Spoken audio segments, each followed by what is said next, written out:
എന്താണ് യഥാർത്ഥത്തിൽ കൂടോത്രം? ചില വീടുകളിൽ പ്രാകുന്ന അമ്മൂമ്മമാരെ കണ്ടിട്ടുണ്ടോ? അവർ പ്രായ നടക്കും. അവർ പറയാണ്, നീ ഇന്ന് പോണ വഴിക്ക് നിന്റെ ബൈക്ക് ഇടിച്ചിരിക്കും. അഭിരാമിനെ കൂടോത്രം ചെയ്യണം. അപ്പം എന്താ ചെയ്യേണ്ടത്? അഭിരാമിയുടെ ഒരു ഫോട്ടോ എടുക്കുക, വെക്കുക. ഈ കൂടോത്രം കൊണ്ട് ഒരാളെ കൊല്ലാൻ വരെ പറ്റും. അപ്പോൾ ഇതെല്ലാം നമ്മളെയും കൊണ്ട് മറ്റൊരാൾ ചെയ്യിപ്പിക്കുന്നു എന്നാണ് മനസ്സിലാക്കേണ്ടത്. മന്ത്രവാദമാണെങ്കിലും കൂടോത്രമാണെങ്കിലും വശ്യമാണെങ്കിലും കൈവശമാണെങ്കിലും ഇതെല്ലാം ആദ്യം ബാധിക്കുന്ന നമ്മുടെ മൈൻഡിനെ. ആ ശത്രു ഒന്ന് പ്രാർത്ഥിക്കുക, നന്നാവരുത്, അവൾ അടിപൊളിയായി, അവളിങ്ങനെ കാര്യങ്ങളൊക്കെ ചെയ്തുകൊണ്ടിരിക്കുക, അവൾ നശിച്ചു പോകണം. കർമ്മ എന്ന് പറഞ്ഞ സംഭവം ഉണ്ടല്ലോ, അത് ഓപ്പോസിറ്റ് ആൾക്കും കിട്ടും. കൊലപാതകം ചെയ്ത ജയിലിൽ പോകുന്ന ആൾക്കാർക്ക് അറിയാലോ, എല്ലാ മനുഷ്യരും മനുഷ്യരല്ല. ഇന്നത്തെ ചെറുപ്പക്കാരടക്കം എല്ലാവർക്കും ഒരുപോലെ പേടിയുള്ളതാണ് കൂടോത്രം എന്ന് പറയുന്നത്. എന്താണ് യഥാർത്ഥത്തിൽ കൂടോത്രം? അങ്ങനെ കൂടോത്രം എന്ന് പറഞ്ഞാലേ നെഗറ്റീവായ എനർജികളെ ഹൈ ലെവലിൽ ക്രിയേറ്റ് ചെയ്തിട്ട് മറ്റൊരാളുടെ ഓറയിലോട്ടോ മറ്റൊരാളെ ധാരണ ചെയ്തോ അവരുടെ ശരീരത്തിലോട്ട് കടത്തി വിടുന്ന ഒരു പ്രോസസ്സിനെയാണ് കൂടോത്രം എന്ന് വിളിക്കുന്നത്. കൂടോത്രം എന്ന് പറഞ്ഞത് എങ്ങനെയാണ് വർക്കൗട്ട് ചെയ്യുന്നത് പറഞ്ഞു കഴിഞ്ഞാൽ നമുക്ക് വളരെ സിമ്പിളായിട്ട് ഇതിൻ്റെ ഒരു ചെറിയ വെർഷൻ വേണ്ടി പറഞ്ഞുതരാം. ചില വീടുകളിൽ പ്രാകുന്ന അമ്മൂമ്മമാരെ കണ്ടിട്ടുണ്ടോ? അവർ പ്രായ നടക്കും. എന്തുകൊണ്ടായിരിക്കും നടക്കുന്നത്? അവർക്ക് നെഗറ്റീവായ ഊർജം ഹൈലി പ്രൊഡ്യൂസ് ചെയ്യാനുള്ള കഴിവുണ്ട്. എന്ന് പറഞ്ഞാൽ അവർ ഭയങ്കര നെഗറ്റീവാണെന്നർത്ഥം. അവർ പറയാണ്, നീ ഇന്ന് പോണ വഴിക്ക് നിൻ്റെ ബൈക്ക് ഇടിച്ചിരിക്കും. കാരണം അത്രയും നെഗറ്റീവായ ഊർജ്ജമാണ്. അവർ പറഞ്ഞപ്പോൾ തന്നെ നമ്മുടെ ഉള്ളിൽ ആ സാധനം കിട്ടി. നമ്മൾ പോകുന്ന വഴിക്ക് എങ്ങനെയെങ്കിലും ആ ബൈക്ക് ഇടിക്കും. ഇതുപോലെ പ്രാകുന്ന എത്ര പേരുണ്ട്? ഇത് മിനി കൂടോത്രം. ഇതിൻ്റെ അളവ് കൂടി വരുമ്പോഴാണ് ഉപാസന മൂർത്തികളെ വെച്ച്, ദൈവങ്ങളെ വെച്ച്, നെഗറ്റീവായ സോളുകളെ വെച്ച് തുടങ്ങിയിട്ട് പല കാര്യങ്ങളും വെച്ചിട്ട് ആവാഹിക്കും. ഇപ്പോൾ എനിക്ക് ഉദാഹരണം പറഞ്ഞാൽ എനിക്കിപ്പോൾ അഭിരാമിനെ കൂടോത്രം ചെയ്യണം. അപ്പോൾ എന്താ ചെയ്യേണ്ടത്? അഭിരാമിയുടെ ഒരു ഫോട്ടോ എടുക്കുക, വെക്കുക. കൃത്യമായ ഒരു 10 ദിവസം 8 12 ദിവസം കൃത്യമായി മന്ത്രങ്ങൾ ചാൻറ്റ് ചെയ്ത് അഭിരാമിയുടെ നെറ്റിയുടെ മധ്യഭാഗത്തോട്ട് നോക്കി എനർജി പുഷ് ചെയ്ത് ഏത് ചക്രകളാണോ അഭിരാമിയുടെ ആക്റ്റീവായിട്ടിരിക്കുന്നത് ആ ചക്രകൾ മുഴുവനും ഡൗൺ ചെയ്ത് അഭിരാമിനെ വരച്ച വരയിലും കൊണ്ടു നിർത്തും. അഭിരാമി കൈയും കാലും കൂച്ചി കെട്ടി നിൽക്കും. ഒന്നും ചെയ്യാൻ പറ്റില്ല അഭിരാമി എന്ന് പറഞ്ഞാൽ. അത് നമ്മൾ കൊടുക്കും. അതായത് ഞാൻ എടുക്കുന്ന ഉപാസനമൂർത്തിക്കോ അല്ലെങ്കിൽ പറഞ്ഞ നെഗറ്റീവായ സോളുകൾക്കോ ബ്ലാക്ക് മാജിക് ചെയ്യുന്ന ആരാണോ അവർക്ക് വേണ്ടി നമ്മളിങ്ങനെ ചെയ്തുകൊണ്ടേയിരിക്കും. അവരായിരിക്കും എനിക്ക് വേണ്ടി അത് ചെയ്തിരുന്നത്. ഈ കൂടോത്രം കൊണ്ട് ഒരാളെ കൊല്ലാൻ വരെ പറ്റും എന്നൊക്കെ കേട്ടിട്ടുണ്ട്. അതൊക്കെ സാധ്യമായിരിക്കും? അതെങ്ങനെ സംഭവിക്കുന്നത്? ശരിക്കും കൂടോത്രം കൊണ്ട് എങ്ങനെയായിരിക്കും ഒരാളെ കൊല്ലാൻ പറ്റുക? എപ്പോഴും മനസ്സിലാക്കേണ്ട ഒരു വിഷയം എന്താണെന്ന് പറഞ്ഞു കഴിഞ്ഞാൽ, കൂടോത്രമാണെങ്കിലും മന്ത്രവാദമാണെങ്കിലും ബ്ലാക്ക് മാജിക് ആണെങ്കിലും എന്താണെങ്കിലും ആദ്യം ബാധിക്കുന്ന നമ്മുടെ മാനസികാവസ്ഥയെ. നമ്മുടെ മൈൻഡ് വിചാരിക്കാതെ നമുക്ക് മരിക്കാൻ പറ്റില്ല. നമ്മുടെ മരണം ഏത് മരണം വേണമെങ്കിലും എടുത്ത് നോക്കിക്കോ. സൂയിസൈഡ് നമ്മളല്ലേ വിചാരിച്ചേ?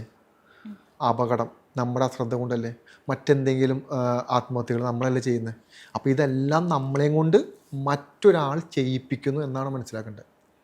അതായത് നമുക്ക് ജീവിക്കണം, നമുക്ക് രക്ഷപ്പെടണം, നമുക്ക് അടിപൊളിയാവണം എന്നുള്ള നമ്മുടെ പോസിറ്റീവായ ചിന്തകളെ മറ്റൊന്ന് നിന്നിട്ട് ഇതിനെ മാറ്റി ചിന്തിപ്പിക്കും. അഭിരാമിയോട് പറയും, അഭിരാമി ഒരു പരാജയമാണ്, ഇത്ര നാളായാലും ജീവിക്കുന്നു, ഒരു ഗുണമില്ല, എല്ലാവരുടെ അടുത്തും നെഗറ്റീവാണ്, അഭിരാമി പോകുമ്പോൾ ഒക്കെ നെഗറ്റീവാണ്, ഒരാൾക്ക് അഭിരാമിയുടെ സ്നേഹമില്ല, അഭിരാമിനെ എല്ലാവരും ചതിച്ചു, എല്ലാവരും പറ്റിച്ചു, നീ എന്തിനെങ്ങനെ ജീവിക്കുന്നത്, ഇത്രയും കഷ്ടപ്പെട്ടില്ലേ, കണ്ട അച്ഛനമ്മയും പറയണേ കേട്ടോ. ഇത് നമ്മുടെ അടുത്ത് ഇങ്ങനെ പറഞ്ഞുകൊണ്ടേയിരിക്കും രാത്രിയും പകലും. കുറച്ച് നാളുമ്പോൾ നമ്മളിങ്ങനെ പതുക്കെ ഡിപ്രഷനോട്ട് പോയി മരിച്ചേക്കാം. അപ്പോൾ നമ്മൾ വീട്ടിലോട്ട് ഇറങ്ങുമ്പോൾ അച്ഛനമ്മയും നമ്മളെ വഴക്കുറയും. കറക്റ്റായി അതേ വീട് അവരും പറഞ്ഞു. അവരെങ്ങനെ പറയുന്നു? ഇതേ എനർജി അവിടെയും പോയി പ്രവർത്തിക്കും. കണ്ടോ, അവൾ ഒരു കാര്യം ചെയ്യുന്നില്ല, അവളോട് ഇങ്ങനെ ഒന്ന് പറ എന്ന് പറയും. കൃത്യമായിട്ട് അവർ നമ്മളോട് ഇങ്ങനെ പറയും. നമ്മുടെ കൂട്ടുകാരൻ നമ്മളോട് അങ്ങനെ പറയും. നമ്മുടെ വേണ്ടപ്പെട്ടവർ നമ്മളോട് സെയിം ഡയലോഗ് പറയും. എല്ലാവരും സെയിം ഡയലോഗ് പറയും. ഇതേ എനർജി എല്ലാവരുടെ അടുത്തും പോയി പ്രവർത്തിക്കും. അതായത് നമ്മൾ ചിന്തിക്കുന്നത് നമ്മുടെ വിചാരം നമ്മളെ ചിന്തിക്കുന്നതെന്ന്. പുറത്തു നിന്നും നമുക്കൊരു എനർജിക്ക് നമ്മുടെ ഒരു കാര്യം ചിന്തിപ്പിച്ചൂടെ?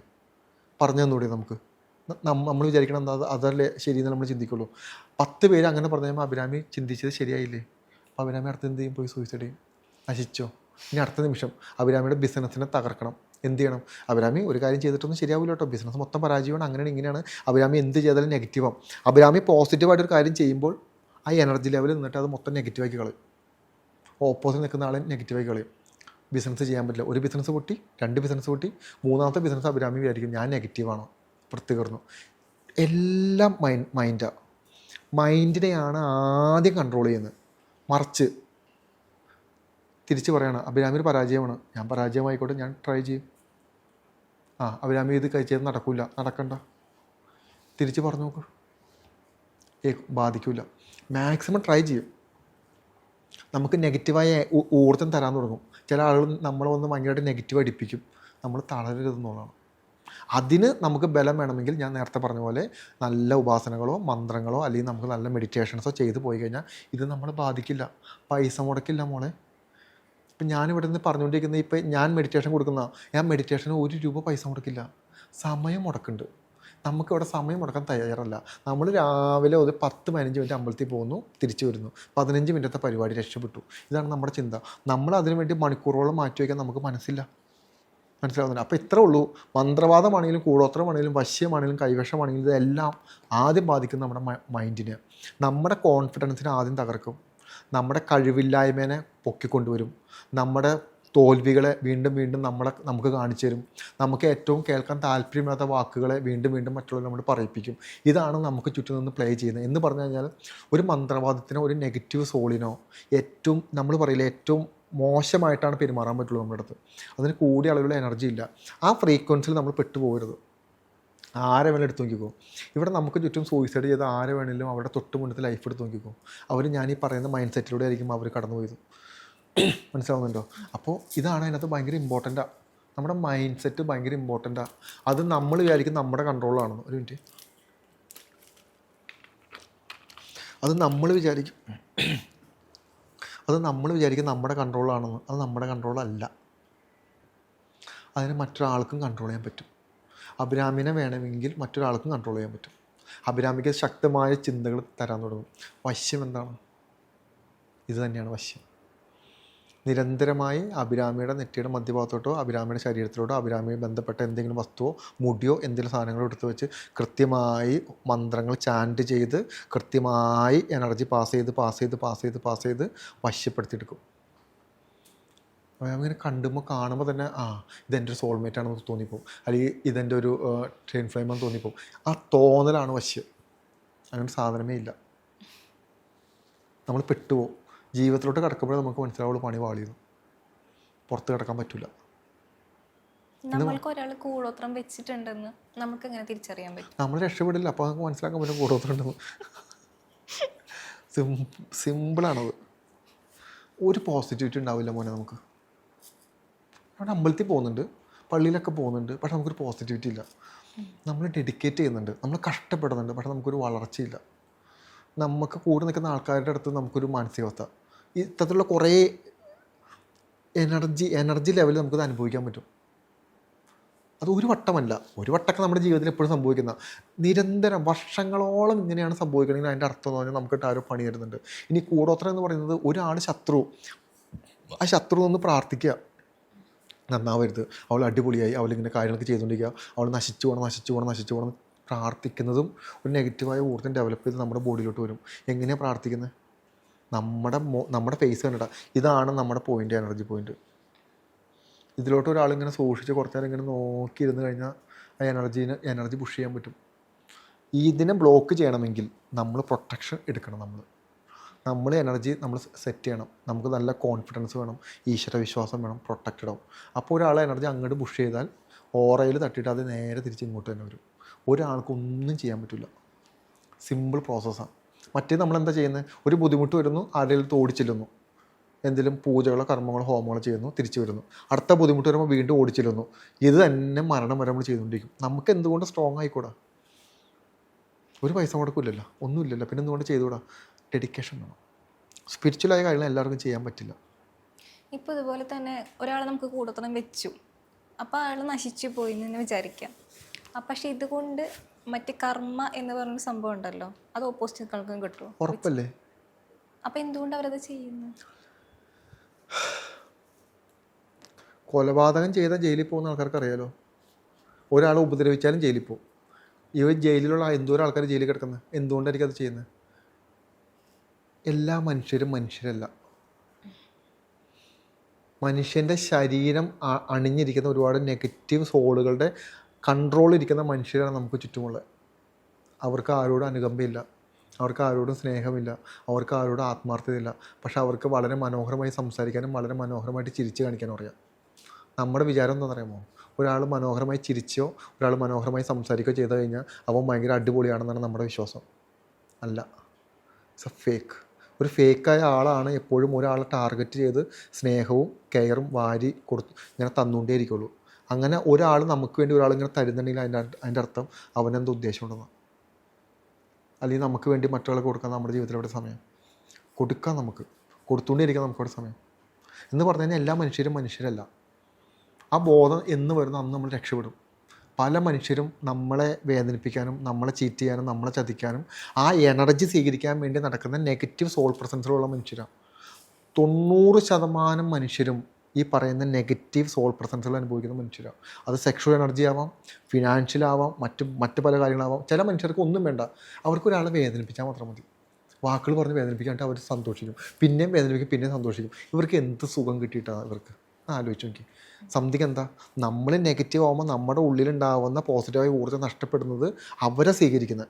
അവർക്ക് അങ്ങനെ സ്വീകരിക്കണമെങ്കിൽ അവർ നമ്മളെ തളർത്തണം, നമ്മുടെ ഇല്ലായ്മകളെ കുറിച്ച് പറയണം, നമ്മുടെ കഴിവുകളെ കുറിച്ച് പറയണം.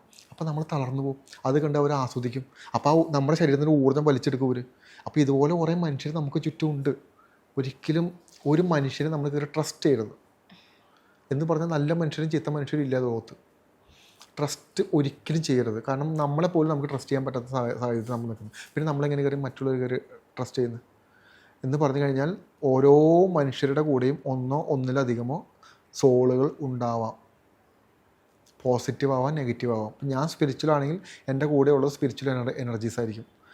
ഇപ്പം ഞാനാണെങ്കിൽ ഞാൻ വന്നിരിക്കുന്ന സ്ഥലത്തുണ്ടാവുന്ന ഓറ എൻ്റെ ഡിഫറെൻ്റ് ആയിരിക്കും, എനർജി എൻ്റെ ഡിഫറെൻ്റ് ആയിരിക്കും, നമ്മുടെ ഉള്ളിലിരിക്കുന്ന സന്തോഷം എൻ്റെ ഡിഫറെൻ്റ് ആയിരിക്കും. ഇനിയിപ്പോൾ മറ്റൊരു നെഗറ്റീവായ ഒരാളാണ് വന്നിരിക്കണമെങ്കിൽ ഈ കളങ്ങ് മാറും. നമ്മളങ്ങ് ടെൻഷൻ അടിക്കാൻ തുടങ്ങും, നമ്മളങ്ങ് പാനിക്കാവാൻ തുടങ്ങും. നമുക്കൊരു കാര്യം പറയാൻ പറ്റില്ല, നമുക്കൊരു കാര്യം മനസ്സിലാവില്ല, തുടങ്ങിയ ഒരു നെഗറ്റീവ്. പൊതുവേ നമ്മുടെ കൂട്ടുകാരന്മാരെ എടുത്താൽ മതി. ചില ആൾക്കാർ വന്ന് വളരെ പോസിറ്റീവ്, ചില ആൾക്കാർ വന്ന് വളരെ നെഗറ്റീവ്. എന്താ പ്രശ്നം? കാര്യം അവരുടെ ശരീരത്തിലുണ്ടാകുന്ന ഊർജ്ജത്തിൻ്റെ അളവാണ്. അപ്പോൾ എൻ്റെ ഡിഫറെൻ്റ്. അതുകൊണ്ട് എല്ലാ മനുഷ്യരും മനുഷ്യരല്ല. അതുപോലെ തന്നെ നമുക്ക് എല്ലാവരെയും ഒരുപോലെ ജനറലൈസ് ചെയ്യാൻ പറ്റില്ല. എന്നാലും ഞാൻ ചോദിക്കുവാണ്, ഇതുപോലുള്ള ഒരുപാട് ഫ്രണ്ട്ഷിപ്പുകളൊക്കെ ഉണ്ടല്ലോ, നമുക്ക് തന്നെ ഒരു നെഗറ്റീവായിട്ട് വരുന്നു, പക്ഷെ നമുക്കറിയത്തില്ല അവർ നമ്മളെ അങ്ങനെ ഒരു നെഗറ്റീവ് ആക്കിക്കൊണ്ടിരിക്കുവാണെന്ന്. അങ്ങനെയുള്ളവരെയൊക്കെ തിരിച്ചറിയാൻ പറ്റുന്ന എന്തെങ്കിലും? ഇമോഷൻ കൊണ്ട് ഒരാളെ നമുക്ക് തിരിച്ചറിയാൻ പറ്റില്ല. അഭിരാമി ഞാൻ പറഞ്ഞത് എന്താണെന്ന് പറഞ്ഞു കഴിഞ്ഞാൽ, അഭിരാമിയുടെ ഉള്ളിൽ അഭിരാമിക്ക് ലഭിക്കാതെ പോയ കുറേ കാര്യങ്ങൾ അഭിരാമിയുടെ ഉള്ളിലുണ്ട്.